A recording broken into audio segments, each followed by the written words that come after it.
नमस्कार दोस्तों, आज आपका एक बार फिर से स्वागत है हमारे YouTube चैनल पर।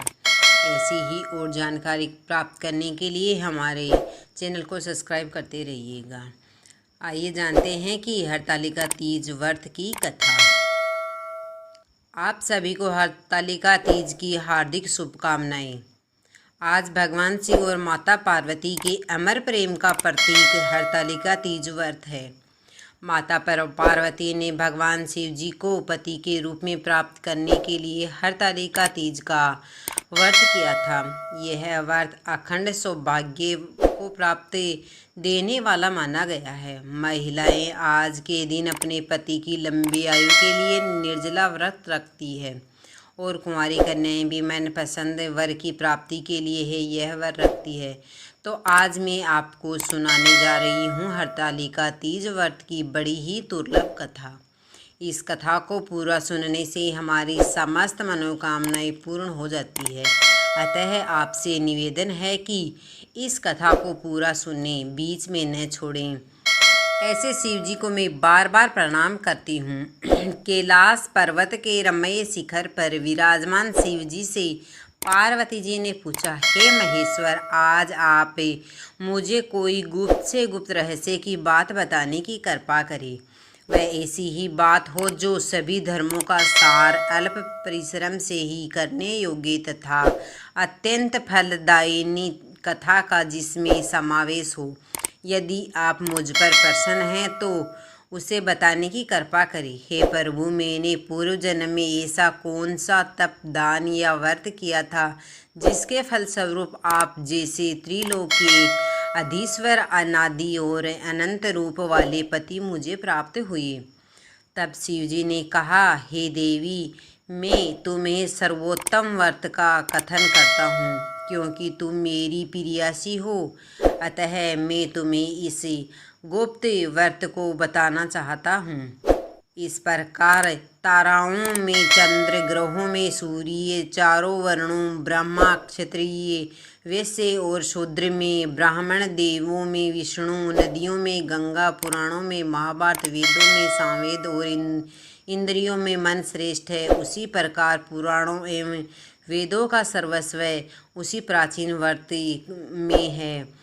तुमने कथा करता हूँ, तुम उसे स्थिर चित्त से सुनो। पूर्व काल में जिस व्रत को तुमने किया था उसी के प्रभाव से तुमने मेरी पत्नी का स्थान प्राप्त किया है। प्रियासी होने के कारण ही मैं तुम्हें इस व्रत को प्रकट करता हूँ। भाद्रपद मास के शुक्ल पक्ष हस्त नक्षत्र से युक्त तृतीया तिथि के दिन इस व्रत का अनुष्ठान करने से त्रिविध ताप, विदेहिक, दैविक, भौतिक एवं समस्त पाप से स्त्रियां मुक्त हो जाती है। हे देवी, पूर्व काल में इस महाव्रत को तुमने महिलाएं व्रत पर्वत पर किया था। उन सभी पूर्व वृतांतों का मैं तुमसे वर्णन करता हूँ। तब पार्वती जी ने कहा, हे नाथ, मैं इस उत्तम व्रत को किस प्रकार किया, उन सभी वृतांतों में मैं आपको मुख कमल से श्रवण करना चाहती हूँ। तब शिव जी बोले, पर्वतों में श्रेष्ठ हिमालय नामक एक पर्वत है जो अनेक प्रकार की भूमि और विविध वृक्षों से परिविख्यात है। उस पर्वत पर अनेक प्रकार के ऋषि, मृग, देवगण, गंधर्व, सिद्ध, चारण प्रमोदित मन से विचरण करते हैं। एक गंधर्वगण निरंतर गान किया करते हैं। उस पर्वत की चोटी इस फट की बिलोर नामक एक विशेष प्राण की मणि है। श्रवण मणि और मूंगों से सुशोभित है। यह पर्वत आकाश के समान ऊंचा है। उसकी चोटियाँ सदैव बर्फ से ढकी रहती है तथा गंगा का निरंतर निदान होता रहता है। हे पार्वती, तुमने अपने बाल्यावस्था में जिस प्रकार की कठोर तपस्या की थी, मैं उसका वर्णन करता हूँ। भगवान शिव कहते हैं, हे देवी, तुमने 12 वर्षों तक नीचे को मुख और ऊपर को पैर करके तपस्या की थी। तुमने माह के महीने में कंठ तक जल में निवास कर वैशाख मास के प्रखर धाम में पंचांगिनी सेवन करे, श्रावण मास में घर से बाहर वर्षा में भीगकर मेरी तपस्या निराहार रहकर की थी।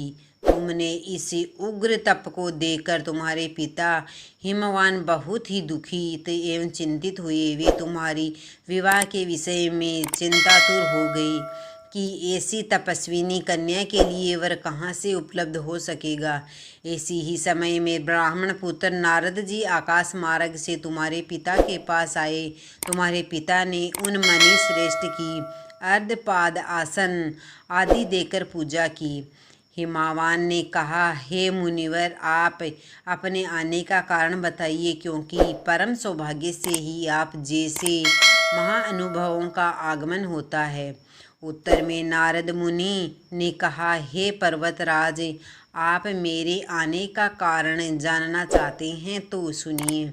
मुझे भगवान विष्णु ने आपके पास संदेशवाहक के रूप में भेजा है और कहा है कि अपनी इस कन्या रतन को किसी योग्य पुरुष के ही हाथ में अर्पित करें।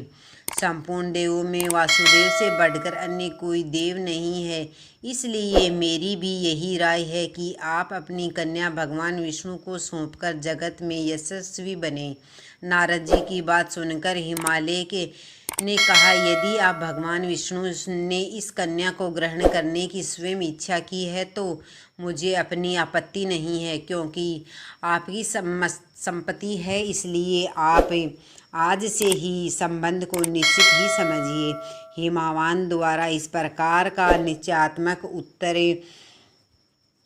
पाकर नारद जी उस स्थान से अंत ध्यान होकर शंख चक्र गदा एवं पद्मधारी भगवान विष्णु जी के पास उपस्थित हुए। उन्होंने हाथ जोड़कर प्रणाम करते हुए विष्णु भगवान से कहा, हे देव, मैंने आपका विवाह संबंध पर्वतराज हिमावान की पुत्री से निश्चय किया है।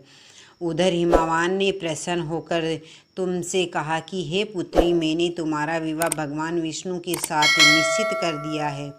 पिता द्वारा विपरीत आर्थक वाक्य सुनकर तुम अपनी सखी के घर चली गई। वहीं भूमि पर लेटकर अत्यंत विलाप करने लगी। तुम्हें रुदन करता हुआ देखकर तुम्हारी सहेलियों ने तुमसे पूछा कि हे देवी, तुम अपने दुख का कारण मुझे बताओ, हम सभी निसंदेह आपका कार्य पूरा करेंगे। सखिया द्वारा आश्वासन पाकर तुमने उत्तर दिया कि हे सखी, आप भी सुनिए, मेरी इच्छा महादेव जी के साथ विवाह करने की है, परंतु मेरे पिता ने मेरी इच्छा के विरुद्ध कार्य किया है, अर्थात उन्होंने श्री हरि विष्णु के साथ मेरा विवाह करने का नारद जी को वचन दे दिया है। इसलिए सखियाँ, अब मैं अपने शरीर का निश्चित रूप से परित्याग करूँगी। अब तुम्हारी बात सुनकर तुम्हारी सखियों ने कहा, तुम घबराओ नहीं, हम और तुम दोनों किसी ऐसे घनघोर वन में निकल चलेंगे जहाँ पर तुम्हारे पिता न पहुँच सके। इस प्रकार की गुप्त मंत्रणा करके तुम अपनी सखियों के साथ निर्जन वन में पलायन कर गई।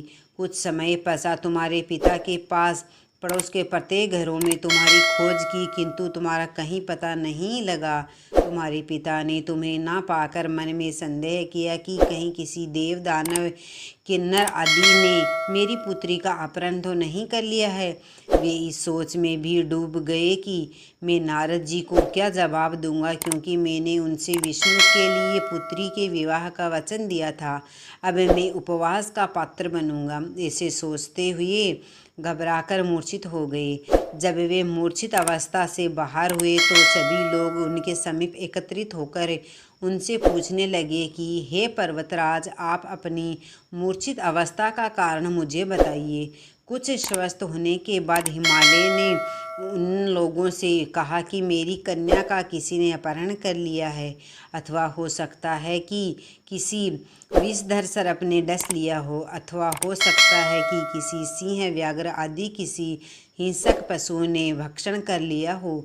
यही मेरे दुख का कारण, ना जाने मेरी पुत्री कहाँ चली गई। अब मैं क्या करूँ? ऐसा कहते हुए हिमालय इस प्रकार कांपने लगे जैसे किसी प्रचंड आंधी में वृक्ष हिलने लगते हैं। अब तुम्हारे पिता तुम्हारी खोज में भयानक जंगल के भीतर अग्रसर हुए। इधर तुम तो पहले से ही अपनी सखियों के साथ उस भीषण वन में जा चुकी थी। उस स्थान पर एक नदी प्रवाहित हो रही थी, वहाँ एक गुफा भी थी।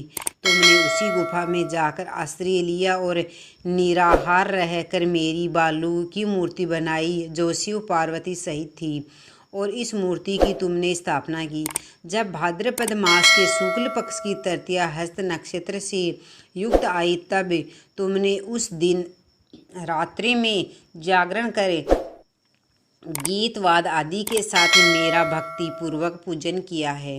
हे प्रिय, तुम्हारे द्वारा की गई उस कठिन तपस्या एवं व्रत के प्रभाव से मेरा सिंहासन चलायमान हो उठा, और जहाँ तुम सखियों के साथ थी उस स्थान पर मैं जा पहुँचा।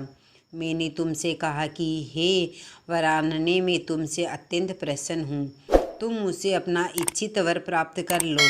अब उत्तर में तुमने कहा कि देव, यदि आप मुझसे पर प्रसन्न हैं तो आप मुझे पति के रूप में प्राप्त हो। मैं तथास्तु ऐसा ही हो कहकर पुनः अपने कैलाश पर्वत पर आ गया। मेरे चले जाने के बाद तुमने प्रातःकाल नदी में स्नान कर मेरी स्थापित मूर्ति का विसर्जन किया, किंतु वन की गहनता के कारण चारों ओर ढूंढने पर भी तुम्हारा कुछ भी पता नहीं लगा। अब तो निराश होकर भूमि पर गिर पड़े, और पुनः उठने के बाद हिमालय के 2 कन्याओं को सुप्त अवस्था में देखकर उन्होंने निकट आकर तुम्हें गोद में उठा लिया और रुदन करने लगे। रोते रोते ही उन्होंने तुमसे पूछा कि तुम इस घनघोर जंगल में किस प्रकार आ पहुँची। पिता की बात सुनकर तुमने उनसे कहा कि हे तात, मैं अपना विवाह शिवजी के साथ करना चाहती थी, परंतु मेरी इच्छा के प्रतिकूल आपने विष्णु भगवान से मेरा वैवाहिक संबंध स्थित कर लिया। इसी कारण रुष्ट होकर मैं अपनी सखियों के साथ घर का परित्याग कर इस भीषण वन में चली आई। हे तात, यदि आप मुझे घर ले जाना चाहते हैं तो मुझे महादेव जी से विवाह करने की आज्ञा दीजिए। मेरा ऐसा ही दृढ़ निश्चय है। तुम्हारे इस दृढ़ संकल्प को जानकर तुम्हारे पिता ने ठीक है कहा, और वे तुम्हें अपने साथ घर वापस ले गए। घर पहुंचने पर मेरे साथ तुम्हारा प्राणी ग्रहण हुआ। उसी व्रत के प्रभाव से तुमने अचल सौभाग्य प्राप्त किया। मैंने आज तक इस व्रत का कथन किसी से नहीं किया है।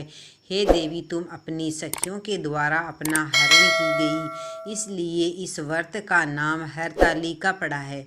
इसके बाद पार्वती जी ने कहा, हे प्रभु, आपने इस व्रत के नाम का तो निरूपण कर दिया, अब इसके विधान तथा महात्म्य का वर्णन भी कीजिए। इस व्रत को करने से क्या फल प्राप्त होता है तथा इस व्रत को पहले किसी ने किया था, ये भी बतलाने की कृपा करें। तब शिव जी ने कहा, हे देवी, अब मैं तुमसे इस व्रत का विधान बताता हूँ। सौभाग्य की कामना करने वाली सभी नारियों के लिए यह व्रत करने योग्य है, क्योंकि यह व्रत स्त्रियों का सौभाग्यदायक है।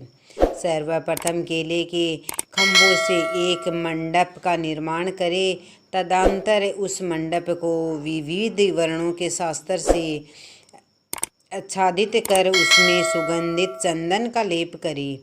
फिर उसमें पार्वती सहित मेरी बालू की मूर्ति बनाकर स्थापित करें और शंख, मेरी मृदंग आदि बाजों को बजाकर विविध प्रकार से सुगंधित पुष्पों एवं नैवेद्य आदि चढ़ाकर मेरी पूजा करें। पूजन के बाद उस दिन रात्रि में जागरण करें। सुपारी, जामुन, मुसमी आदि का भोग अर्पित करें। नारियल के जल से अभिषेक करें। 5 मुख वाले शांति स्वरूप एवं त्रिशूलधारी शिव को मेरा नमस्कार है, ऐसा कहकर नमन करे। नदी, भृंग, महाकाल आदि गणों से युक्त शिवजी को मेरा नमस्कार है तथा सृष्टि स्वरूपिणी प्रकृति रूप शिवजी की कांता पार्वती को मेरा नमस्कार है। हे सर्वमंगल प्रदायी जगन्मय शिव रूप, कल्याण दायिके शिव रूपे शिवे, शिव रूपापा तेरे तथा शिव के निमित्त एवं ब्रह्मचारिणी स्वरूप जगत दात्री के लिए मेरा बार बार प्रणाम है। हे सिंह वाहिनी, आप भवताप से मेरा उद्धार करें। हे महेश्वरी, आप मेरी संपूर्ण इच्छाएं पूर्ण करें। हे मातेश्वरी, मुझे राज्य, सौभाग्य, धन सब प्रदान करें। इस प्रकार कहकर मेरे साथ तुम्हारी पूजा स्त्रियों को करनी चाहिए। वेद कथा श्रवण करने से के पश्चात सामर्थ्य के अनुसार ब्राह्मण को अन्न, वस्त्र एवं धन प्रदान करे। इसके पश्चात दक्षिणा देकर संभव हो तो स्त्रियों को आभूषण आदि भी दे। इस सौभाग्य वर्धिनी पुनीत कथा को अपने पति के साथ श्रवण करने से नारियों को महान फल की उपलब्धि होती है। हे देवी, इस विविध से जो स्त्रियां इस व्रत को करती है उन्हें 7 जन्मों तक राज्य, सुख और सौभाग्य प्राप्त होता है। व्रत के दिन जो स्त्रियां अन्न का आहार ग्रहण करती है वह 7 जन्म तक संतानहीन तथा विधवा होती है। जो स्त्री उपवास नहीं करती वह दारिद्रता, पुत्र शोक से दुखी और झगड़ालू होती है तथा नरकवास करके दुख भोगती है। जो नारी इस व्रत के दिन भोजन करती है उसे सुकरी दुग्ध पान करने से, समर्पणी जल का पान करने से, जोक अथवा मछली मिष्टान भक्षण करने से चींटी आदि योनि में जन्म लेना पड़ता है। अनुष्ठान की समाप्ति पर नारियों को चाहिए कि वह चांदी, सोना, तांबे अथवा सभी के अभाव में बांस की लकड़ियों में वस्त्र, फल, पकवान आदि रखकर दक्षिणा के साथ ब्राह्मण को दान करे। अंत में दूसरे दिन व्रत का पारण करे। जो नारियां इस विधि से व्रत का अनुष्ठान करती है वे तुम्हारे सम्मान अनुकूल पति को प्राप्त कर इस लोक में सभी सुखों का उपभोग करती है, अंत में मुक्ति प्राप्त करती है। इस कथा के श्रवण कर लेने से स्त्रियों हजारों अश्वमेघ यज्ञ एवं सैकड़ों वाजपेय यज्ञ करने का फल प्राप्त करती है। हे देवी, मैंने तुमसे इस सर्वोत्तम व्रत कथन जिसके करने से करोड़ों यज्ञ का फल सहज ही प्राप्त होता है, अतः इस व्रत के फल का वर्णन सर्वथा अकथनीय है। हर हर महादेव, जय माता पार्वती। अब आइए सभी कामनाओं को पूरी करने वाली भगवान शिव और माता पार्वती की इस चमत्कारी कथा का श्रवण करते हैं। एक गांव में भगवान शिव का परम भक्त ब्राह्मण रहता था। पंडित जी जब तक रोज सुबह ब्रह्मा मुहूर्त में उठकर नित्य कर्मों से निवृत्त होकर के पश्चात भगवान शंकर का पूजन नहीं कर लेते तब तक उन्हें चैन नहीं पड़ता। जो कुछ भी दान दक्षिणा में आ जाता उसी से पंडित जी अपना गुजारा करते और दयालु इतने थे कि जब भी कोई ज़रूरतमंद मिल जाता तो अपनी क्षमता के अनुसार उसकी सेवा करते थे। इसलिए शिव जी के परम भक्त ब्राह्मण देवता गरीबी का जीवन व्यतीत कर रहे थे। पंडित जी इस दानी पार्वती से उनकी पत्नी उनसे नाराज तो थी, किंतु उनकी भक्ति परायणता को देखकर उनसे अत्यधिक प्रेम करती थी, इसलिए वह कभी भी उनका अपमान नहीं करती थी। साथ ही अपनी ज़रूरत का धन वह आस पड़ोस में मजदूरी करके जुटा लेती। एक समय ऐसा आया जब मंदिर में दान दक्षिणा कम आने लगी, जिससे पंडित जी को आर्थिक तंगी का सामना करना पड़ा। घर की मूल आवश्यकताओं की पूर्ति न होने के कारण ब्राह्मणी दुखी होने लगी। इसी तरह दिन बीतने लगे। एक दिन महाशिवरात्रि का दिन आया। उस दिन भी पंडित जी हमेशा की तरह ब्राह्मण मुहूर्त में उठकर नित्य कर्मों से निवृत्त होकर नदी के लिए और चल गए और सहयोग से उस समय उस रास्ते से पार्वती जी और शिव जी गुजर रहे थे। अचानक से पार्वती जी की नज़र उस ब्राह्मण पर पड़ी। आज पंडित जी महाशिवरात्रि को लेकर इतने उत्साहित नहीं थे जितने कि अक्सर हुआ करते थे। पार्वती जी को बात समझते देर न लगी। उन्होंने शिव जी से कहा, हे भगवान, यह ब्राह्मण देवता प्रतिदिन आपकी उपासना करता है, फिर भी आपको इसकी चिंता नहीं है। पार्वती जी की बात सुनकर शिव जी बोले, देवी, अपने भक्तों की चिंता मैं नहीं करूँगा तो और कौन करेगा। पार्वती जी बोली, हे स्वामी, आपने अब तक इस ब्राह्मण की सहायता क्यों नहीं की? तब शिवजी बोले, देवी आप निश्चित रहिए, अब तक उसने जितने विल्व पत्र शिवलिंग पर चढ़ाए हैं वही बिल्व पत्र आज रात्रि में उसे धन देंगे। यह बातचीत करके पार्वती जी और शिव जी तो चले गए, किंतु संयोग तो देखिए उसी समय उस रास्ते से एक व्यापारी गुजर रहा था। उसने छुपकर भगवान शिव और माता पार्वती जी का वार्तालाप सुन लिया। व्यापारी ने अपना दिमाग चलाया और सोचने लगा, अगर बिल्व पत्र से ब्राह्मण धनपति हो सकता है तो फिर मैं क्यों नहीं हो सकता। यही सोचकर वह ब्राह्मण के घर पहुंचा और ब्राह्मण से बोला, पंडित जी, आपने अब तक जितने भी बेलपत्र शिव पूजन में चढ़ाए हैं वह सब मुझे दे दीजिए, बदले में मैं आपको 100 रुपये दक्षिणा दूंगा। पंडित जी ने अपनी पत्नी से पूछा तो वह बोली, पुण्य का दान ठीक तो नहीं है, किंतु अगर आपका मन करे तो दे दीजिए, हमने धन की ज़रूरत है इसलिए दे दीजिए। पंडित जी ने सारे बिल्व पत्र बोरे में भरकर सेठ जी को दे दिए। बिल्व पत्रों का बोरा लेकर सेठ जी पहुंच गए मंदिर और शिवलिंग पर चढ़ाकर देखने लगे कि कब शिव जी कृपा करेंगे और कब वह धनपति बन जाएगा। प्रतीक्षा करते करते सेठ जी को आधी रात हो गई। सेठ जी चमत्कार देखने के लिए बहुत ही उतावले हो रहे थे। आखिर में तीसरा पहर गुजरने के बाद सेठ जी ने सब्र का बांध टूट ही गया और क्रोध में आकर सेठ जी शिवलिंग को झकझोरने लगे और फिर अचानक से ही चमत्कार हुआ। सेठ जी के हाथ शिवलिंग से चिपक रहे थे और उन्होंने बहुत प्रयास किया किंतु हाथ हिले तक नहीं। थक हार सेठ जी शिव जी से क्षमा याचना करने लगे तो शिव जी बोले, हे लोभी सेठ, जिस ब्राह्मण से तूने यह बिल्व पत्र खरीदे हैं उसे 1000 स्वर्ण मुद्राएं दे, तब जाकर तेरे हाथ छूटेंगे। प्रातःकाल जब पंडित जी पूजन के लिए आए तो उन्होंने देखा कि सेठ जी के हाथ शिवलिंग से चिपके हुए हैं और सेठ जी रो रहे हैं। पंडित जी ने सेठ जी से पूछा। सेठ बोला, पंडित जी, शीघ्रता से मेरे बेटे को 1000 स्वर्ण मुद्राएं लेकर मंदिर आने को कहिए। पंडित जी ने सेठ जी के बेटे को बुलाया और सेठ ने यह स्वर्ण मुद्राएं ब्राह्मण को दिलवा दी। तब जाकर सेठ के हाथ शिवलिंग से छूटे। यह देखकर पार्वती जी शिव जी से पूछती है, हे नाथ, आपने अब तक अपने भक्तों को कोई धन नहीं दिया।